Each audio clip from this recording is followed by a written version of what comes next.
Alright, man, so basically Tom Rothman, the guy that took over from Amy Pascal at Sony, you know what I'm saying, think he's just going to be that guy now because Spider-Man back in Sony and everything. So basically he thinks he's going to be better. He thinks his Spider-Man is going to be better, or Sony Spider-Man now is going to be better than the MCU's because of the fact that, you know, that they learned a lot from the MCU and Disney and all this and that, the writers and everything. So they think they could just top them. Shout out to Comic Book Cast, and let's get into the After history has shown us that you can't trust Sony handling Spider-Man alone when it comes to live action, it looks like that's exactly what Sony plans to do, with Tom Rothman in charge. Yeah, this is going to be an interesting video because I have to break down the insanity behind this. And as always, before we get into it, like, subscribe, and hit the notification bell. This the same guy that screwed over X-Men. You know what I'm saying? So what do y'all expect?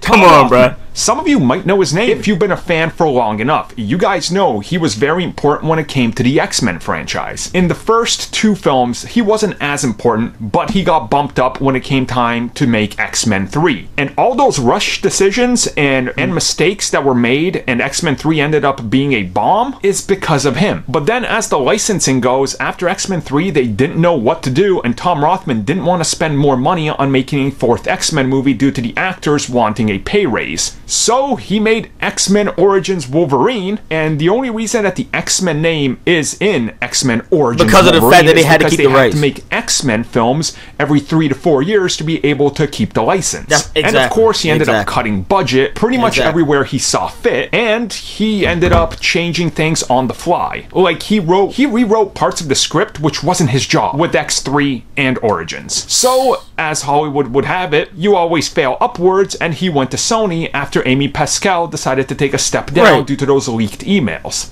Now, Pascal made Spider-Man in the MCU possible. Tom Rothman has a very big grudge against Disney and Marvel specifically. Specifically also Kevin Feige, because Kevin Feige decided he didn't like what Rothman was doing with X-Men and said, I'm gonna take all these characters and make Marvel Studios. Rothman laughed at him, and well, history has shown us what happened. So now, as we're hearing, Tom Rothman is one of the core people behind Sony's decision not to play ball with Disney when it came to all the arrangements. And he believes that he's learned everything he can from Kevin Feige and how they write and make movies, and that he's gonna be the Kevin Feige of the Sony live action universe going forward. After he found himself making money with the likes of Venom and the upcoming Morbius he hopes is a success. Now, this is honestly insane. You know, this guy, as I've just told you, I recapped a quick history of him.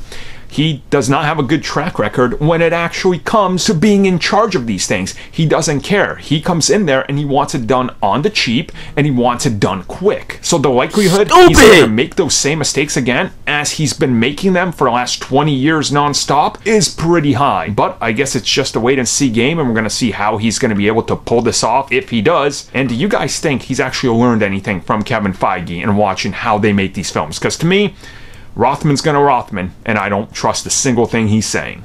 See, this is Tom Rothman's problem. You know what I'm saying? Sony's problem. All they care about is, you know, they don't care about quality. Quality is everything. At the end of the day, quality is everything. And it seems like they just want to get these shits out really quick.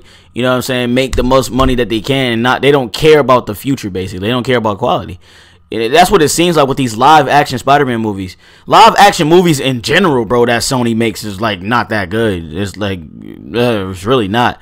But yeah, man. My apologies if y'all hear that shit outside. They doing some type of construction over there somewhere. But yeah, bro, I don't know, bro. People like this I don't really like, because we took aspects from the MCU. Now we think we could just, you know, we learned from the MCU. We could do better than them. Like, what, bro?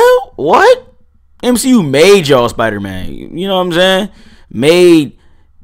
Put Spider-Man back on the map, basically, I would say. You know what I'm saying? But hey, if you enjoyed this video, definitely leave a like. Subscribe to the channel if you're new. Please turn on notifications to get notified when I upload and stream, bro. I mean, there's different ways Sony can actually make this better. You know what I'm saying? All they gotta do is honestly get the same writers from Into the Spider-Verse. That's all they gotta do, and take some aspects from Spider-Man PS4. That's really all they have to do to make good a good Spider-Man series. Hey, we don't know. I want to see how the suit's gonna look, but hey, I still don't know that either. But hey, I'm out of here, y'all. Peace. Stop right there. Listen to me. Absolutely. We all think you're dumb. Absolutely. Absolutely.